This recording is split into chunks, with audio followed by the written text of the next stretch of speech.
She needs a date to her best friend's gala. He wants to settle down. Can they get past their hang-ups to see that they should be together? This is the premise of The Accidental Swipe by me, Y.M. Nelson. This steamy contemporary romance features Jason and Fortune, two people who've given up on love and are urged to use an online dating app to find someone. When they find each other, the attraction is undeniable, but their jaded outlooks on love based on past emotional hurt may keep them from getting together. The Accidental Swipe releases on July 25th, 2023. Go to ymnelson.com for all of the latest details.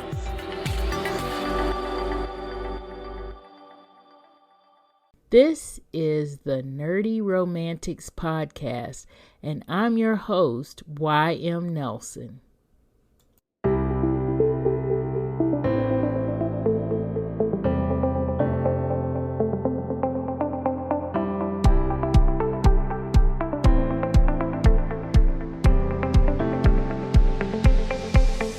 Today's episode of the Nerdy Romantics Podcast talks about season 1 of The One on Netflix. The One is a TV series from the book of the same name by John Marrs, and it features science elements, which are a little nerdy, and romance elements, as characters try to figure out if they've really found their love match with science. We will discuss the TV show here, but we're also reviewing it. So as Dana says... Well, this is a review, so if you haven't seen it, I don't know why you're listening to us.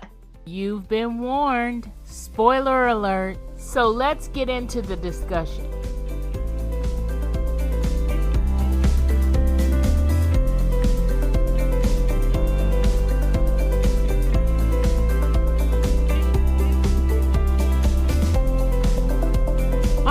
So we are here with our fellow Nerdy Romantics, Marcie, Staci, and Dana. And today we are talking about season 1 of The One on Netflix. The One is from a novel by John Marrs, but we are all here because we saw the show first. Has anybody read the novel out of this group? No, not me. I did not. So it is planned reading for me, but I haven't read it either. So we're all specifically talking about the show today. Before we get into that, as we know, this is partly a book chat as well. So let's just reintroduce ourselves and talk about what we are reading right now that we like. So let's start off with Staci. Hello. Well, currently, I've just finished reading one book, Damaged Goods by Talia Hibbert, which I really enjoyed. You know, introduction to her, really from you, Yvonne. And I've really been enjoying her books. And they're really lighthearted and good romance novels for people who actually, want to see romance. So that's currently what I'm reading at this point. Okay. Marcie, how about you? I am currently reading a little Kindle Unlimited urban fiction. And so I am reading the You Could Do Damage series by Casey Mills, who I follow. And this is You Could Do Damage 2 TOO. And it's a continuation of the series. And so I actually do really like the series and her writing. It is urban. This one has a little bit of I don't want to call it mafia kind of tinge to it, but a little bit of that kind of vibe to it. And I like it. Is that in the romance genre, urban fiction, or is it just straight urban fiction? It's probably considered urban romance. Okay. Dana, how about you? So last year I purchased a whole bunch of discount Amazon credits for Audible. And so I bought the whole Pendergast series by Lincoln and Child. So I am still currently reading that. I think it's almost 20 books. And I'm on the last one that I purchased, which is Crooked River. But I think since then there may be one more that's out. So that's more like a a thriller, kind of sci-fi. Well, not sci-fi, I would say thriller. And in terms of kind of romance, still, I also during that time bought all the Molly Harper stuff I could. So those are the werewolf, the shape shifting, her whole Hollow series. And so I've just been kind of, Half Moon Hollow series. And so I've been reading those. I actually haven't been reading as much as I would like to, but I'm going on vacation and plan on tearing it up. All right, cool. So let's get into the one. There's an element here of nerdy, and then there's an element of romantic as well, obviously, because of the subject matter. So let's talk about the nerdy. In episode 1, they talk about the science of matching, and they kind of go through with the two main characters, Rebecca and James, who are scientists. They go through and they do the science of it. First off, they talk about people being matched based on their hormone levels. Then they start studying ants, and based on their DNA mutations in ants, they feel like they could make this work with humans by matching humans based on their DNA mutations. What do we think about the science of this? Feel free. Dana, I see you are ready to talk. Yeah, so, okay, about the hormone thing, I'll start with that one. So that one I think is interesting because if somebody has PCOS and is known to have, I guess, more testosterone or, less estrogen and all this stuff, and having, I don't know how that would work. Like, because your hormones go up and down throughout your lifetime. So what happens if I match today and 5 years down the road, we're no longer a match or either? I don't know about that. Obviously, I don't know anything about the science behind that, but that didn't seem to make much sense to me. And then with the whole DNA thing, and it's funny, and I know we'll probably get to this, but my first thought when they said that with the DNA is, what about people who have very similar DNA, such as brothers and sisters, twins, people like that? The DNA being 100% match, I wasn't going for that.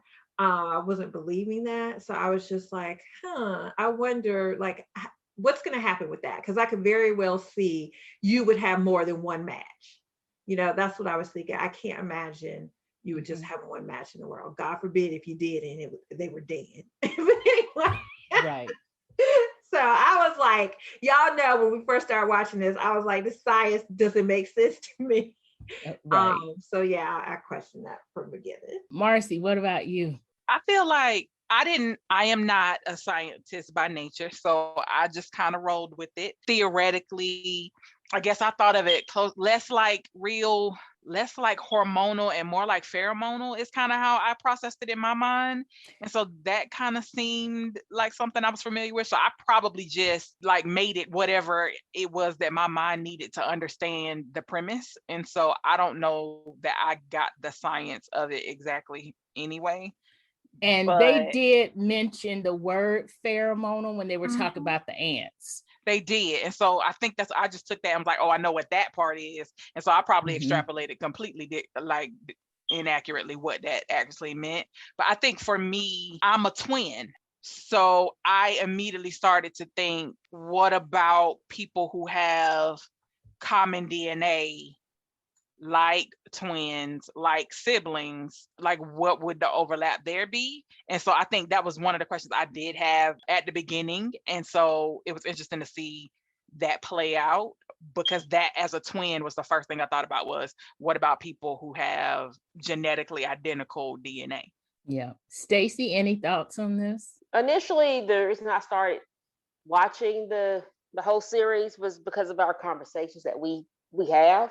And after I saw this was after we had the discussion with Dana and Marcie one evening about soulmates or finding your match or something like that. We had this, and I remember Dana said, I believe that everyone should have someone in the world, or, something like that.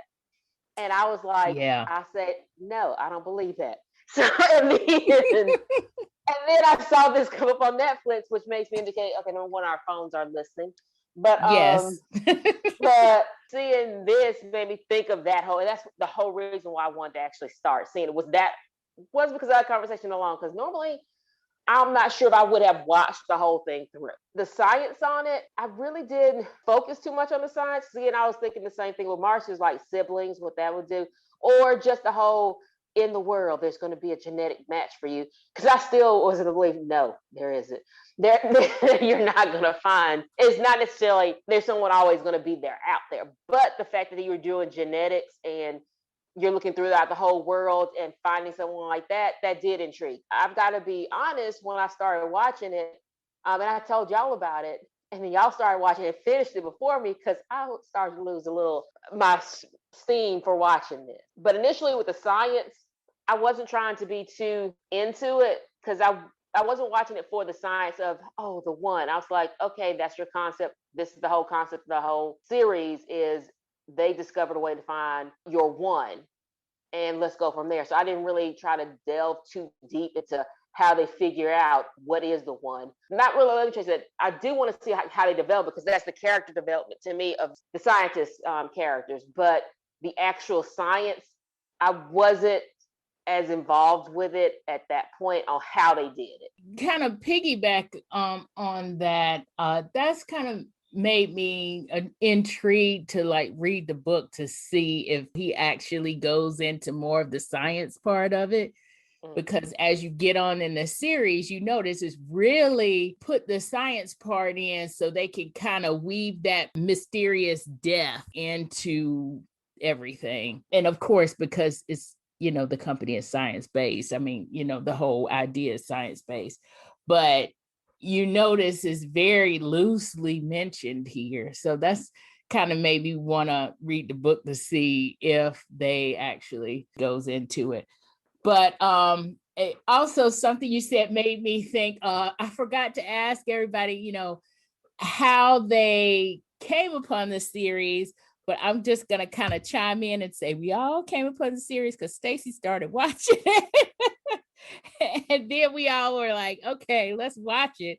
In general, what did we think of this series in general, that what made us want to keep watching? Because Staci kind of waned there. So what made us want to keep watching? The main thing to me is watching how the things that I thought, why I didn't think this would be a good idea to have this DNA match, watch it, I guess, play out. So for example, I think the one character we had where, and actually this is probably more so, I think maybe Staci asked the question, but what would you do if you were already in a relationship, you were already married, whatever, and this was a service that was offered to you? Would you want to know who your perfect match is? And so that's kind of where I came from. I wanted to see how that was going to play out for people who already thought they had their perfect match. Now there's something that comes out, science, and saying, hey, we can actually tell you who your perfect match is. Now this becomes, to me, kind of a moral question. Do I want to know who that is? And then what do I do about it? Or would I not want to know who it is? And so here we have a couple where the man, he didn't go and try to look to see who his match was. He loved his wife. He was very happy with her. She didn't go try to find out who her match was. No, she went to try to see who his match was, which to me was just like, why would you set yourself up for this? You knew it wasn't going to be you. The likelihood that it was going to be you is just like, to me, 0%. Like, I feel like anybody who went and tried this, they're not likely to match up to their DNA partner with the person that they already have. So the wife going and doing this, I thought was ridiculous. So I had to definitely see how that played out. Then the woman the man would have matched with happens to also live in the same town. And so the wife goes. Anyway, I just wanted to see how things like that actually were played out in here. And again, the whole thing about what happens when somebody has more than one match. So that's what kept me focused and wanting to watch. Plus with Netflix, I don't have to wait. So if this was spread out over, a week each episode, I probably would have fell off too. But knowing I can sit here and watch the whole series in 2 days, that's what I did. I think, okay, so I'll agree with Dana that the fact that they were all there made it easier to keep going. And because I didn't have to wait, every time I was left with an unanswered question, I could immediately go to the next one and watch it. And I think for me, what really kept me watching was, what are these people going to do? If you're already in a relationship, what are you going to do? If you're not in a relationship, are you going to get matched? And then once I saw what the wife was doing, I was like, oh, I have got to see this. And then the side relationship with the girl who was matched to the unlikely match when they and I say unlikely, but I think you find out that it's not as unlikely as it could have been. But when she's matched to Sophia and that whole mystery, and I was like, what is going on over here? So I really feel like they had all of these different mysteries playing out at the same time. And it really, I think that kept me engaged. I think that nothing is what you think it is when you see it the first time. I think that's really what kept me engaged, was that I think it was really well written as a show. And I think that was part of it. Also, that the key character, Rebecca. She would almost make you feel for her and then do something completely diabolical and then almost make you feel for her. And so her character alone also had me trying to figure out, do I hate her? Or do I feel bad for her? So that was another part of it for me too. Yeah, her character was seriously complex. Yeah. Staci? For me, that kept me going was that side character, or that side relationship with the husband and wife. That kept me going more than anything else, I think, in the whole series, was that relationship, and just her continued stupidity and the bad judgments that she was making left and right. Yes. On that. It was just, your Mhm. husband says he loves. At first, when you see it, it's like, oh, he's going to, you don't know anything about the characters at first. And you're thinking, oh, he's going to do something behind her back. It's like, no, he did nothing behind her back. She caused her own problem. She caused it, and then she kept stepping into it. It was just, I just was like, you're just making it worse. You're making it worse. He's not giving you he's not doing the DNA. He didn't do it. You do it. Then you find the person, and then you try to make friends with them. It was just bad decision after bad decision after bad decision. Near the end of it, I was thinking, he leaves you, you deserve it. I just really was like, I was just up to a point, because like, you basically just let the person into your home, basically, that you knew would have which, because you've been watching, I said, you knew was going to have a connection with your husband, and you're going to let her in. And the fact that she said, because I wanted to know what she's doing, I could do something. It's like, no, even with the little science that, I wasn't even paying that much attention, the science had nothing to do with how people were acting. So having her, right. So it was totally the way the person's personality was. So what are you going to get from her unless you, I don't know, take her skin? How are you going to make yourself smell, give out pheromones and do all the stuff that they said is how they matched? So that just, I found stupid. And then as we were going on, and that detective and her find her match, which was also what I was talking about. So your match was like your same sex. And they, in this case, it was another woman, but she had never been with another one, and so that was she had. I thought she had dated a woman before. Yeah, she had dated women. But I thought I don't think she was open to it, but she wasn't really. I guess she was open to it, but and then with meeting her brother, and I was like, okay, and because that's one of the things I was thinking of is what happened if they're siblings, or in the case of identical twins versus fraternal, because they are identical, same egg split in two. They actually talked about not so much of the twin thing, but being that they were siblings, how she got a connection with the brother as well. I was interested more than that, than the main character. What's her name? Sophia. And I think we were talking about, oh, you feel for her and then you don't. Oh, Rebecca is the main character. Rebecca, the main character. And I'm going to have to tell you, after especially, I never felt for her. I was like, I hope you get caught, dirty. I just did not like her. And so that's probably why, after a while, when it became less focused on those other character subplots and more on her, I started to lose steam in watching it because of that. And I know you can binge watch it, but after I got into something else, like, okay, I guess I got to watch it, because I did talk to them about it. So I need to watch this show.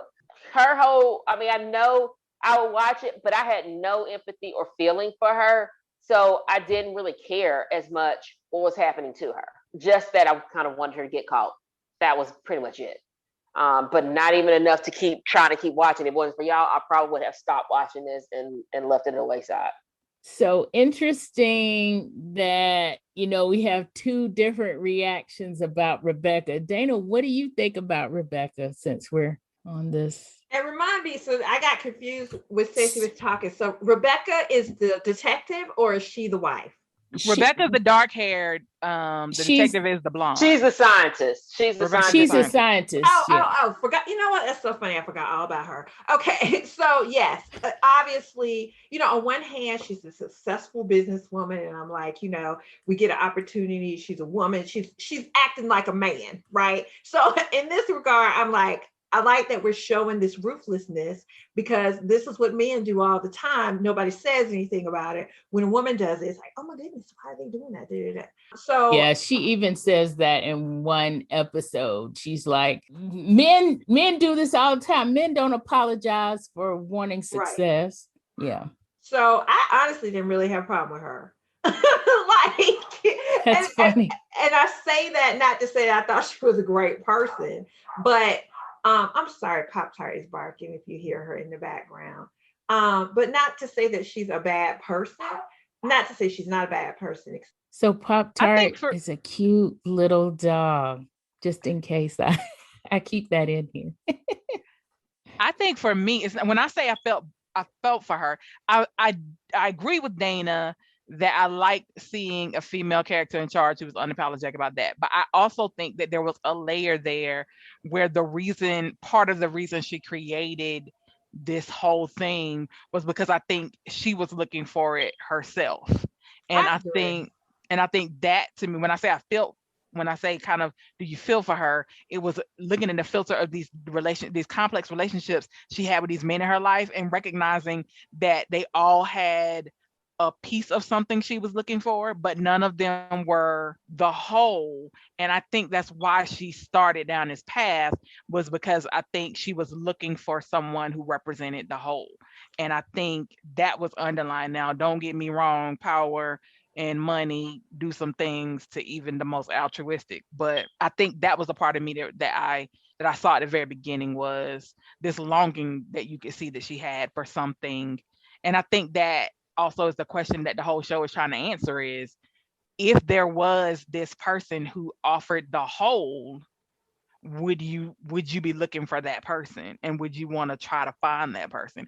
And so I think that's what I mean when I say felt for her. But so I didn't feel for her at all, because I think what she was trying to get is what you work for. That's what life is. I don't think you get to just find it on the street corner. I don't think the one is something you find versus something that you find part of and then create the rest of it.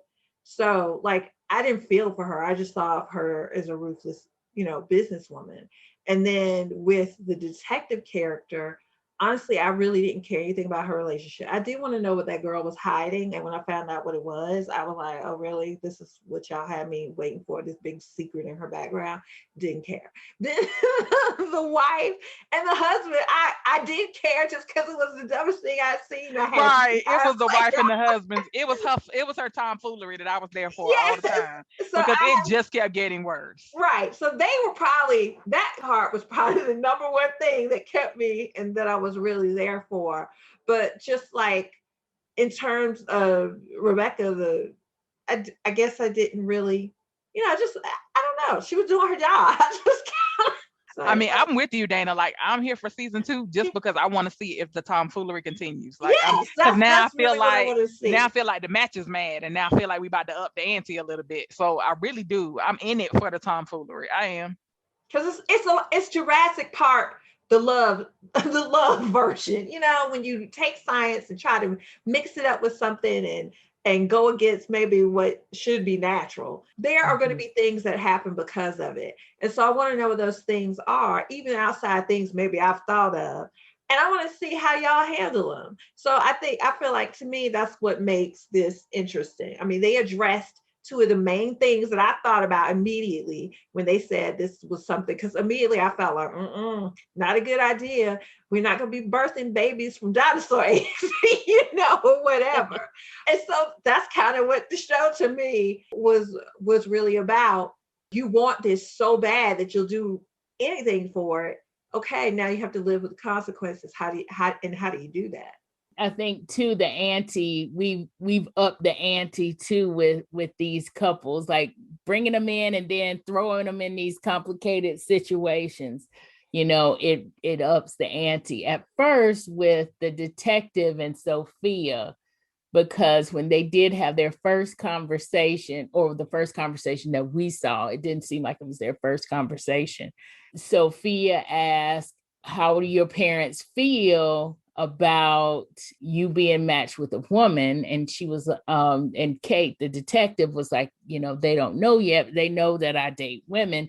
But then Kate asked Sophia, Sophia says, my parents are dead. And then we find out these complications that happen, and her dad is not actually dead. So, and he actually asked about that. He's like, Sophia has a wife.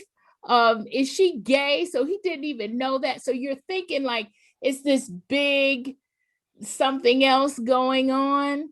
But then, then when we heard that the main crisis of what happened there in the whole Sophia and the parents and all that kind of thing, that was a little bit of a letdown. But I think what ratcheted up the ante, or what made me want to stay interested in Kate, the detective, is that now she's actually pitted against Rebecca, in that end scene, Rebecca's like, well, not end scene, but it's more after the funeral services. Rebecca and Kate are matched up together, like, going head to head. So I want to see how all that comes out. Since we only have a few minutes left, I want to talk about, everybody seems to be, maybe not Staci, in it for the next season. So what do we rate this? Are we 1 through 5 stars? 1, we hated it. 5, we absolutely loved it. Let's start with Dana. Okay, sorry, I clicked the button. You did. I would give it a 3.5. I felt like I definitely want a second season. I definitely need a second season, and there's plenty of material there for it. And I'm interested. Again, I want to see more crazy stuff about what could happen and why this potentially is not a good idea. So I'm interested in it. So yes, I'll give it a 3.5. Marcie or Staci? I would give it a 4.5 because I thought it was well written and engaging. I am in it to see what happens in the next season. And I do think it kept my interest for something that I was watching as a binge. It was an excellent binge, I'll say that. And so I give it 4.5 stars. All right, Staci, what do you think? Possibly 2.5 stars. Okay. Really, if I watch the second season, it will be solely because y'all are watching it. And so I'm like, okay, I'll watch it. And we'll see the focus. I mean, there's certain parts I do want to see, like the match that was the husband and wife, the one that match when she got the wife's hair. And I was like, ooh, I do want to see that. Yes. And I want to exactly. see what comes of that.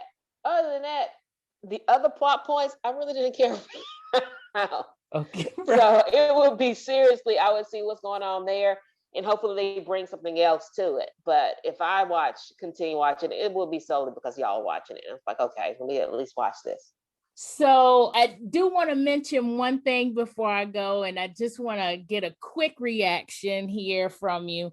At the end, Rebecca is making this speech, and she says, love knows no borders, nationality, or race. And I thought at that moment, because that's near the end, it obviously does recognize weight limits, because there are no plus size people on this show. And all my listeners know how I feel about pro body positivity. And there are actually 2 mentions of aversions to fatness on this show. So that's my one absolute negative.